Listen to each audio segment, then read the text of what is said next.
Now that my wife and I officially finished The Staircase on Netflix, and I learned about the Scottish verdict of not proven, which is a great verdict to have. Sometimes you just can't prove someone actually committed the crime, and we should be okay with not sending someone to prison for the rest of their life for a crime based on simply circumstantial evidence.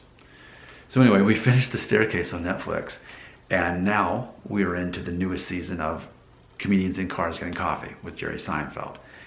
So much intelligence. And by the way, I talked before about the Enneagram personality test. Jerry Seinfeld and I are the same personality, which is the number one. It's the reformer. We're the kind of people who do not care what other people think about us. We have very black and white truths, and we live by a certain code. And whoever doesn't believe that, we don't care. We just move on with our own lives. But we live by our own moral code, our own belief system, and we're just not affected by peer pressure. What are people going to think about you? Why would I ever care about what people think about me? My whole life, I've never understood the draw of peer pressure. What is this video about again? I know I said it a lot, but okay. So Jerry Seinfeld. So in one of his recent episodes, they were talking about hair, and they were talking about how even Donald Trump admitted that he wished he had better hair, to which Jerry Seinfeld said, everybody wishes they had better hair.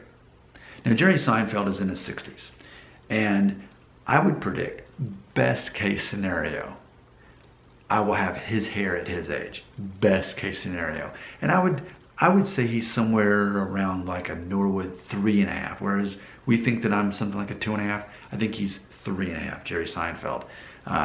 He's got some thinning up here like I do. He's got more of a pronounced balding spot in the back. It's overall thinner, but you wouldn't think he's bald. He's still got enough of a hairline. So to have that much hair, that's the best case scenario for me that I think. But he said everybody wants better hair. Now, Jerry Seinfeld has been very clear that he doesn't worry about trivial stuff like that, but he recognizes that it's a universal belief, basically, that everybody wishes they had better hair. And it's funny because even at work this week, I overheard some girls around the corner, and one was talking about how unmanageable her hair is, and how I think it was even like thin and straight. Well, then the girl next to her was like, well, my hair's thick, and then it's so much trouble to fix it in the morning and all this. And then the next one, well, my hair's curly. Oh, I wish I had curly hair. You know, so obviously girls are that way, but I think for guys especially, it is basically, for the most part, how perfect of a hairline can I have and keep? You know, can I not die a bald man? Can I make it to this point in my life before I go bald? But it's interesting what Jerry Seinfeld said. Of all people, he said, all people wish they had better hair. I just think that's such an interesting concept. You know, for me personally, do I wish I had better hair? Hey, happy to have what I have, and as long as I have it. But for me, it's just a matter of, that's only one thing. And of all the things that we wish that we could have slightly better, right? I mean, a lot of guys wish they could be taller. Or maybe they're too tall and they wish they were shorter. They could be even more height. Maybe they don't like certain facial features that they have. Maybe they wish they had a better childhood, a better education, that they made more money. They found the person that they're going to spend the rest of their life with. Whatever it is, there's always that temptation to think, well, this could be better, and this could be better, this could be better, this could be better. And it's funny because you look back to the 10 Commandments, and one of them is do not covet, do not wish that you had what your neighbor had. Louis C.K.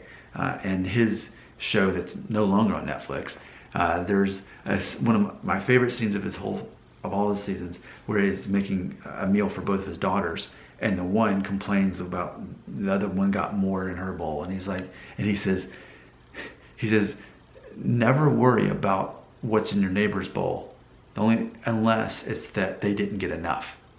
And for me, that's how I look at it. I think we can live our whole lives coveting anything. And if you're watching this channel, there's a good chance that hair is one of them. You look at other guys and think, man, I wish I had Zach Braff hair, right? But then we end up spending our whole lives thinking, I wish I had this and this and this and this and this. And ultimately, it becomes a choice at some point to realize that we can still enjoy our lives even without those things that we wish that we had.